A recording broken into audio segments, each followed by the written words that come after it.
2024 को राम वर्ष कहा जा रहा है और क्यों कहा जा रहा है आप और हम सब जानते हैं। 22 जनवरी एक ऐसा लम्हा जिसके लिए हम सब आतुर हैं और उन लम्हों का प्रभु श्री राम के उस प्रभाव का चमत्कार आज मैंने साक्षात देखा।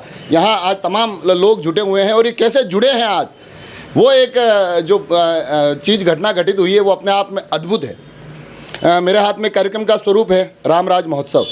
सुनील जी और आशीष जी इस कार्यक्रम के अगुआ हैं। ये लोग इस कार्यक्रम में जुटे हुए हैं। गत कुछ दिनों से हम चाहते थे कि एक बार जुड़े बैठे बात करें।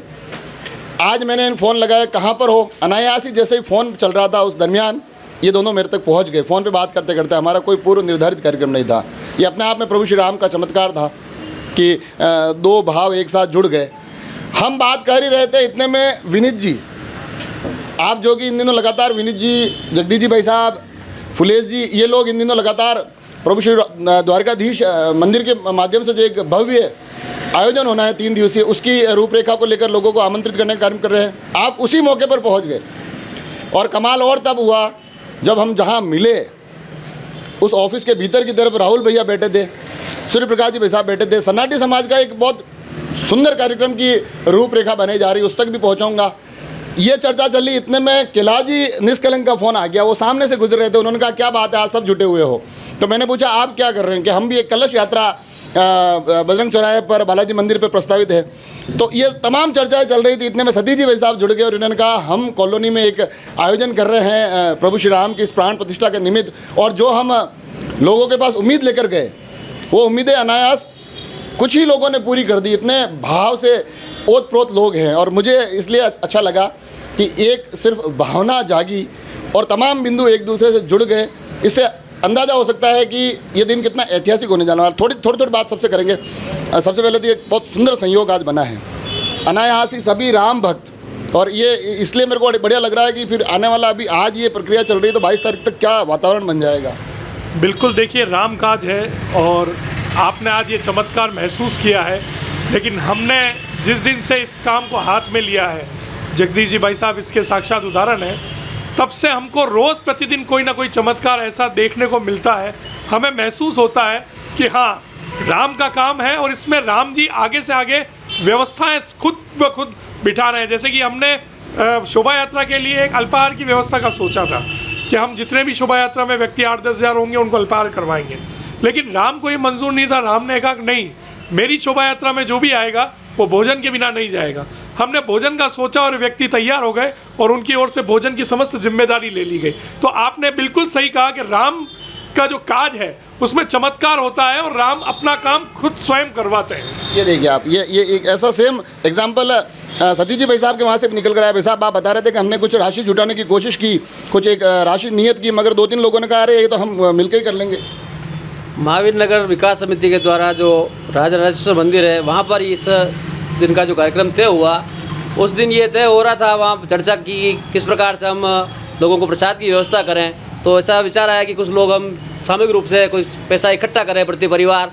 उसी समय 2 लोगों के मन में, एक तो श्रीमान प्रेम सिंह जी राव साहब हैं और एक गिरीश अग्रवाल साहब हैं, उन दोनों ने तुरंत ही कहा कि ये सब लफड़ा छोड़ो और ये राम प्रसाद जी हम लोगों की तरफ से।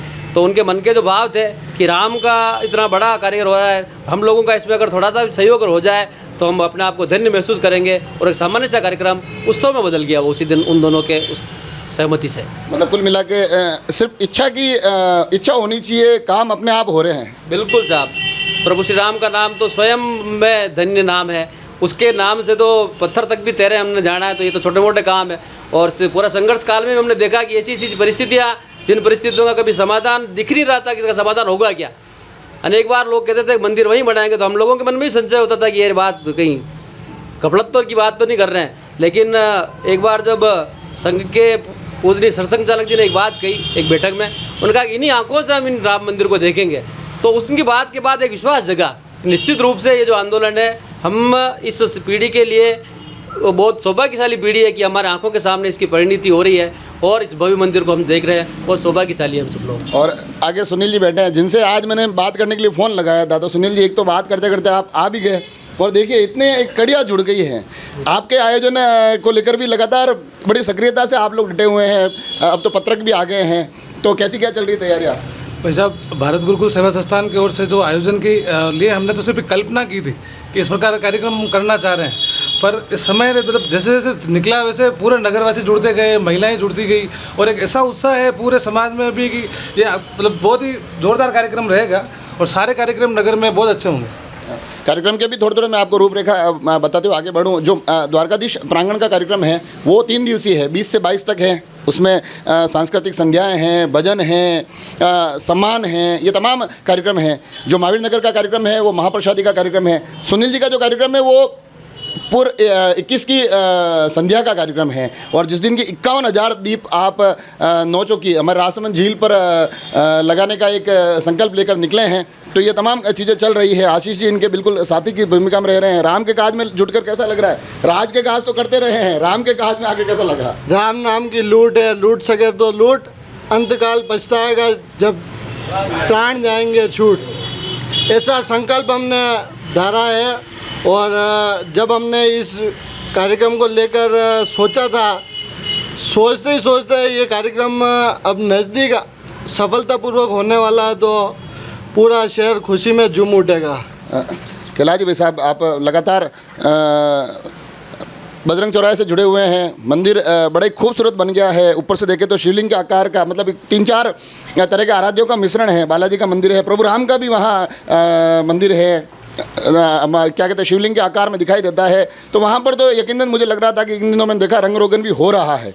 तो ये उत्साह हर एक गली, हर एक कोने तक पहुँच रहा है। राम के काज में शहर का जो प्रवेश द्वार है, प्रत्येक स्थानीय निवासी यहाँ तक कि बाहर के लोगों का स्वागत द्वार बन जाए और वहाँ जो भी निकले प्रभु के चरणों में नमन करके निकले, ऐसा भाव लेकर हम कार्य कर रहे हैं। और इधर द्वारकाधीश का और उधर भगवान राम का और हनुमान जी और शिव जी का संयुक्त रूप से जो आकार जो बना है, ये मात्र संयोग से बना है। और वह उस रूप पर इस बार हम वहाँ पर बाहर हमने निर्माण कुछ और किया है और वहाँ पर एक कलश स्थापना कर रहे हैं। 22 तारीख को हम वहाँ पर भव्य आतिशबाजी, पूरे मंदिर पर डेकोरेशन, प्रसाद वितरण और कलश यात्रा, ऐसा एक कार्यक्रम तय किया है। सभी से अनुरोध है कि प्रवेश द्वार के इस चौराहे पर सभी पधारें और होने वाले इस उत्सव को, चूँकि भगवान राम के अनन्य भक्त या कहें उनके सब काम करने वाले प्रभु हनुमान थे और बजरंग की सेना जहाँ खड़ी हो जाती है वहाँ का कार्यक्रम भव्य होते हैं। अतः सभी से निवेदन है कि उपरोक्त सभी कार्यक्रम में आप सादर आमंत्रित हैं और भव्य कार्यक्रम हम करने वाले हैं। आगे जगदीश जी भाई साहब बैठे हैं। आपके पिताजी कार सेवा में गए थे और कार सेवा से अब साकार सेवा हो रही है, जिस काज को लेकर गए थे। और प्रभु द्वारकाधीश के इस कार्यक्रम में भी जुड़े हुए हैं। मगर मैं चाहता हूँ कि वहाँ से जो लम्हे, एक कार सेवा की जो यात्रा है आपने देखी है और अब हम बिल्कुल 22 तारीख को उन लम्हों का साक्षी होने वाले थे, एहसास क्या होते हैं?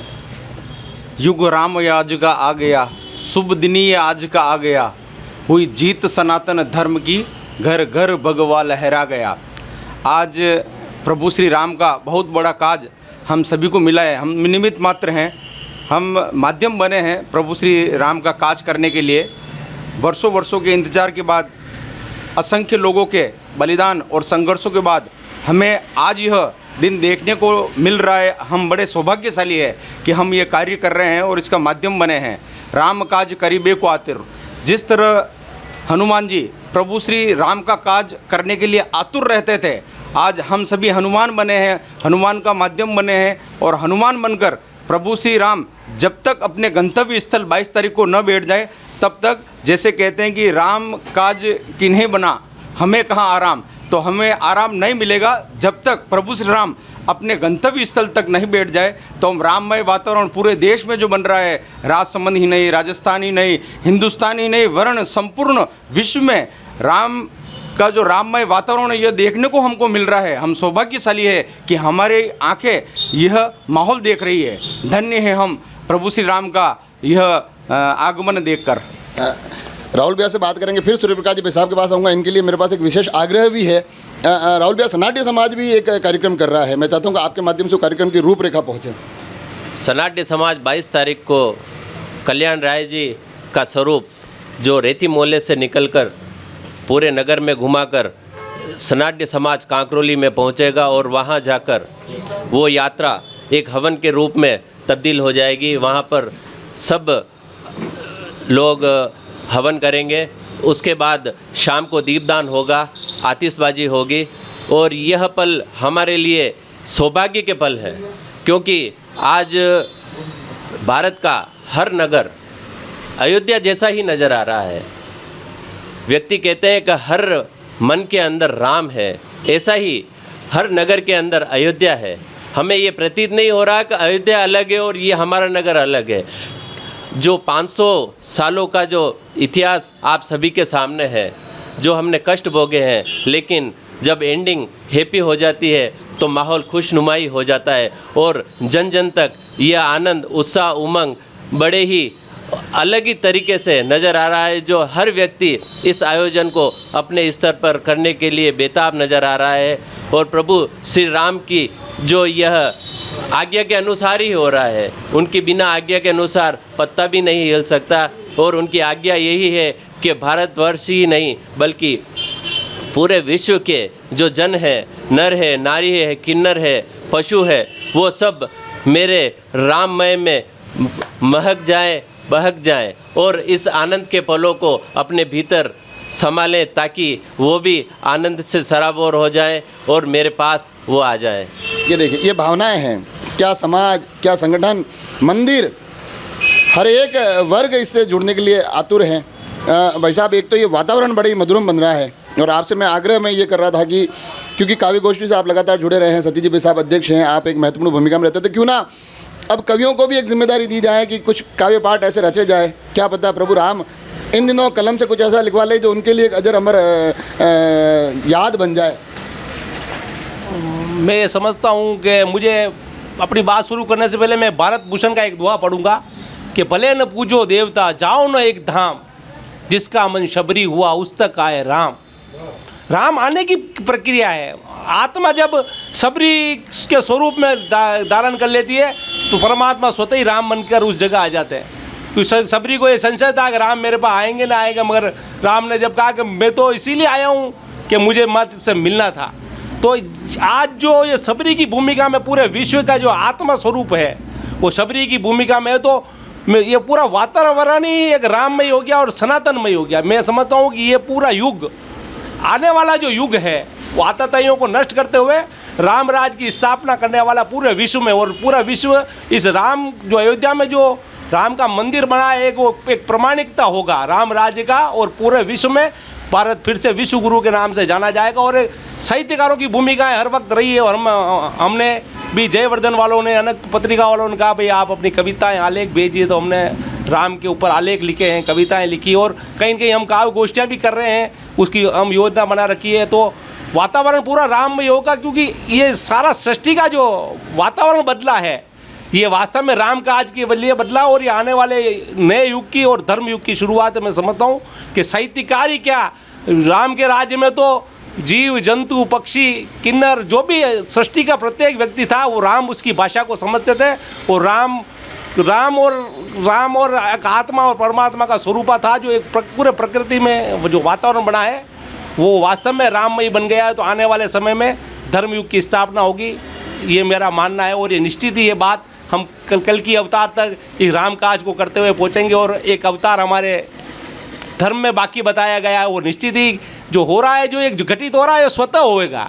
आपको किसी को कुछ करने की ज़रूरत ही नहीं है, राम अपने आप व्यवस्था बिठाएंगे, क्योंकि राम के नाम से तो पत्थर भी तैर जाता है।